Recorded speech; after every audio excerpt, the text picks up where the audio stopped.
with Kraigg Brathwaite, Barbados and West Indies test batsman. 99 tests down, Kraigg, one to go for the magical 100. Must be special. Yeah, very special moment for me.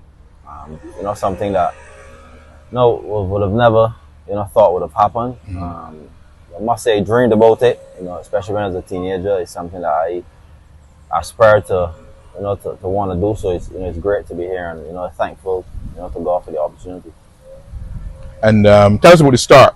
There was Pakistan in Guyana, first test match. Probably overwhelming, but tell us a little bit about that first match. Well, I was saying that the first game was wrong. I went to a game against Bangladesh when I was 16. But I didn't play.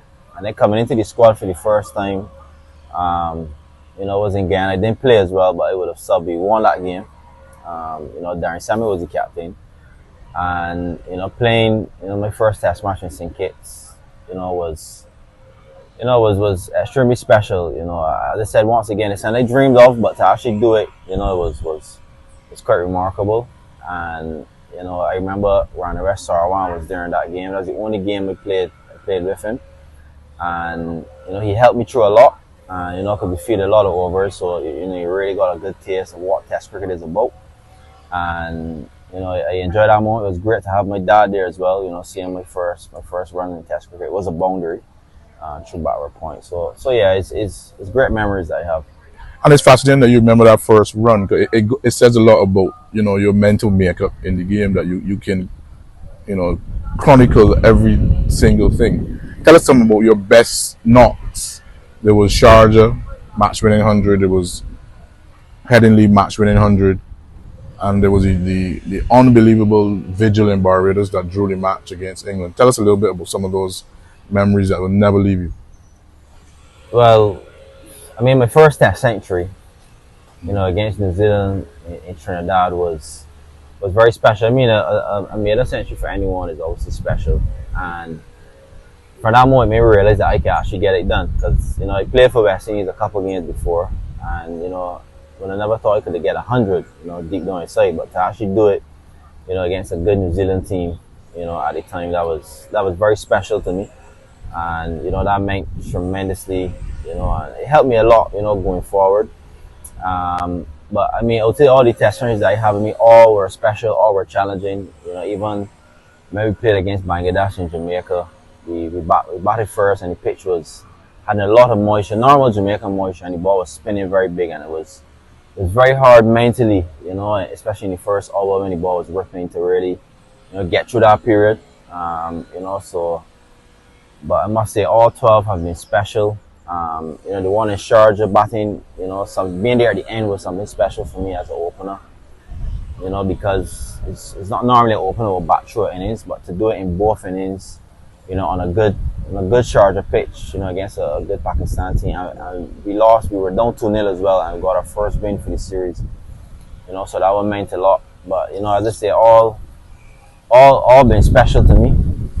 The one in South Africa and in Australia when they were number one, at the time, that meant a lot. Headingley, that's bouncing back from the heavy defeat we had at Edgbaston, coming and obviously me and Shea having some good partnerships and helping us to win that test match.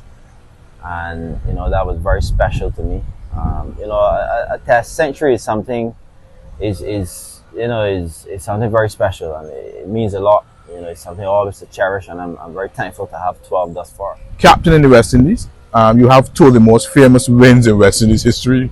Beating Australia in Australia at the Gabba in the day and night match. Unbelievable performance coming back from being almost dead and buried. And then in Multan earlier this year, beating Pakistan for the first time. We won a match there in several generations. Tell us about Gabba, and then tell us about Multan. What was the mental side, especially of those victories?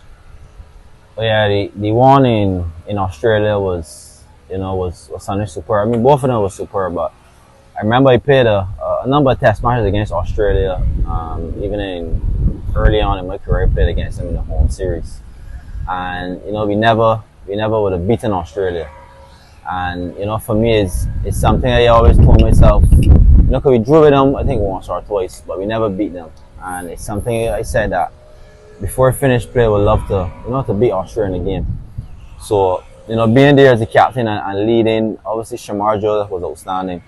But I can't forget Kimar Roach and Azari Joseph. You know, they didn't get the 7 and the 6 wickets, but I think they did a superb job. I mean, the whole team effort, you know, we were very good at slip. You know, all those memories just coming back. You know, it was a very memorable moment for me. You know, being the captain and being able to lead you know, West Indies team to victory in Australia, it was amazing, and it really, you know, you know, that one really touched me. And you know, the one in Pakistan was just about, you know, similar. You know, the pitch was very, very difficult, and you know, it just to get the guys to believe in their abilities and to go there and do what they know they can, rather than, you know, sit and wait, because the pitch was not easy to bat on. And to see how we went about doing it, and obviously Jameel working and leading the way with the ball. You know, it was, you know, those two test wins were amazing test wins. You know, we drew the series in both, you know, which was good. But I think when I went to Bangladesh, my first series win was something that was very special to me. With an inexperienced team, and winning 2-0 in Bangladesh when they had their strong team, you know, was something very, very special. You know, and a test win once again is something you always got to cherish. You know, so I'm very thankful to have experienced them, and hopefully we get a lot more, you know, test wins going forward. And Kraigg, you talk about the tangibles, the obvious and the visibles, what people see, your performances, the team performances. What is it in your heart that drives you when you play for West Indies? Because different people come in the team for different reasons. They're good enough to play, but when they get there, their approach is different. What is it in your mortar that, I mean, that how can you bat for 14 hours in a test match is beyond me. But what is it that drives you more than anything else when you put on the hat? Well, you know, I must say kudos to my dad, you know, for, you know, inspiring me to want to play cricket. I think from a young age, going to watch him play BCL, you know, across the patch out with Belfield, you know, that would have given me the motivation to want to play cricket. And you know, as I got into it, you know, watching West Indies and seeing Brian Lara, you know, seeing Brian Lara bat and being able to go to the old Kensington and watch him, you know, just walk out and bat, you know, was something that was always in my mind. And you know, as I started playing and then primary school came, you know, wanting from young, you know, I knew my limitations. You know, I knew, you know, what I was strong at, and I knew what I wasn't good at. And you know, for some reason, I can't say where exactly, I think my father would have done a good job. You know, I knew how to wait until I get my strengths, and you know, it was strength. I mean, in primary school it was 25 overs, so it wasn't like you had 3 days. But you know, that was one thing I knew from very young, and you know, I think that stuck with me. You know, coming to Combermere, you know, Mr. Eswate, Roddy Eswate would have, you know, taught me hard work and was disciplined.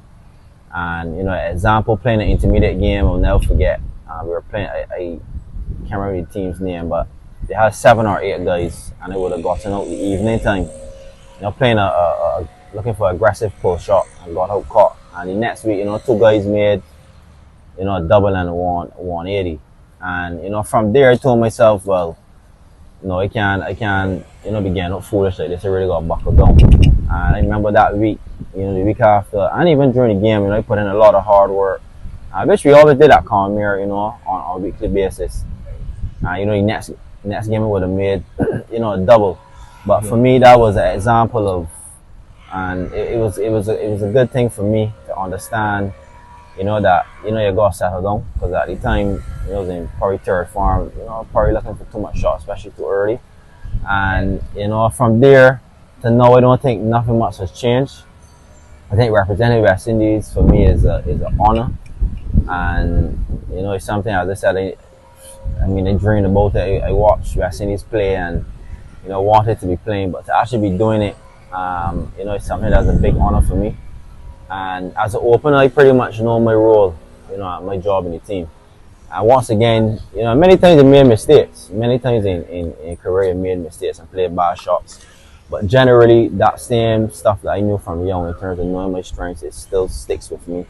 So, you know, at times when I've been able to bat long, you know, I've I've been able to carry that discipline throughout the innings, and which is not always an easy thing to do, because guys bowl on outside the off stump, and you can be teased easily. So it's when you get everything to click, is always a great job. But I think me knowing my limitations and knowing my strengths, I think that helps me through the innings, and just being out there and wearing the maroon and playing for West Indies, representing the region is it's something that is always an inspiration. Every time I go to cricket, I'm extremely thankful. I don't ever want to take it for granted. 100 test matches, almost there. 6,000 test runs, almost there. Greenidge and Haynes, two Bajan openers with 100 test matches and over 6,000 runs. You can join them. That must be humbling to hear that you have now joined Greenidge and Haynes in the big leagues. Well, yeah, that's extremely humbling. I would say that I wouldn't have seen them play pretty much when I was a teenager, but when I was younger, hearing about them. My dad, really loved Gordon Greenidge as well, and for me, it's not something I believe if I hear it. If you put me in this, I won't believe it. But I know it's a special occasion, and in any test team, any world team, a guy playing 100 tests is special, and it's something that I am extremely thankful for. I thank obviously God for giving me the strength and protecting me from injuries and stuff throughout my career, and I'm extremely thankful for it. And people will see this interview and see the badges on your shirt and wonder who are these two people that you carry with you everywhere. Tell us a little bit about who they are and what it means to you. Well, they're my grandparents. We'll call them grandma and grandpa. Pretty much been there, for me, and not coming to games, per se, but just being there and supporting me and praying for me throughout. For me as a youngster, till now. So I've never been very young without them, without their support, without their prayers, and I never leave without them. And away from cricket, you wanted to be a jockey rather than a cricketer. Your father convinced you to be a thing. Horse racing is obviously your thing, is your hobby and release from cricket. How is that going nowadays? Yeah, it's fine. Just have a few horses just breeding now. I don't have any races currently. So yeah, still in it. Still, one of my horses actually won the first horse to win that I actually bred. She won on Saturday, so that was good to see, and hopefully, I have a lot more that I breed and win races at the Garrison. Okay, so a few quick questions.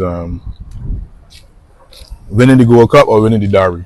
Yeah, answer that one. I ain't do it. 100 tests. Your biggest inspiration was your father, and then your biggest mentor was Eswick. So, give us a little bit more on what they meant to you and how they inspire you to be a 100 test Hall of Famer.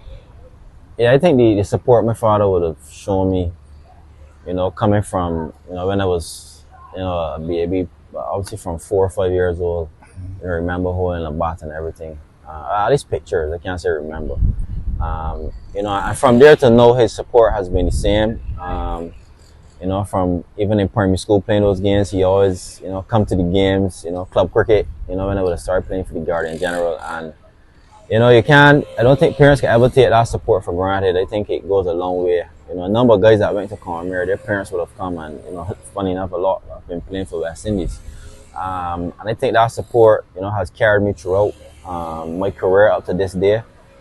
Yes, and even at times, that he, may just go over the top a little bit with Saints and things regarding, batting and stuff. I think for sure his support for me from that age to now, I would never not be here, without his support and his love and care that he showed to me, coming through, playing primary school cricket and coming right up, from even playing for Barbados on 13, and it was amazing. And he says he's he played obviously a lot of softball cricket, and and guys say a lot about him, and they say that he could bat better than me and stuff, and that makes him feel good. So yeah, I would have learned a lot from him. Even watching him play, we played a few softball games together, and you could see, he had the ability for sure. So yeah, kudos to my father for what he's done. The support up to this day, because the support is still the same. And going on to Combermere, when I would have went there when I was probably 11 years old, Mr. Eswick, he really taught me what is hard work and what is discipline. From him leaving us running on evenings and say don't stop till he gets back, and be running probably for about 45 to an hour. You know, from maybe stretching, you know, from no talking, you know, concentrating stretching.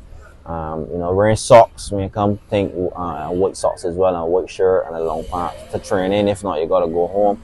I think those small things, and then obviously on top of actually working hard and doing drills and stuff on your batting, and you know, and bowlers on the bowling. I think he would have taught me what is hard work and what is discipline, what it takes, you know, to go to the next level. I mean, it's proven, you know, a lot of international cricketers came through, you know, Mr. Eswit and the Combermere school. So yeah, he's, and up to this day, you know, we are still good. I still call him Mr. Eswit. You know, and I think he's done a lot for me, and as I said, I've not changed since then in terms of, you know, the same discipline and hard work, and you know, it's something I would do until I finish play. And we just had a fantastic chat with Kraigg Brathwaite, the Barbados and West Indies opening batsman, who's preparing for a magnificent milestone in his cricket career. 100 test matches, joining Gordon Greenidge and Desmond Haynes as Barbadian opening batsmen to reach this milestone. And if he gets 6,000 runs, which is very close, he will also join them in that elite group as well. So stay tuned for everything that's going to happen at the Grenada National Stadium. Kraigg Brathwaite, 100 not out.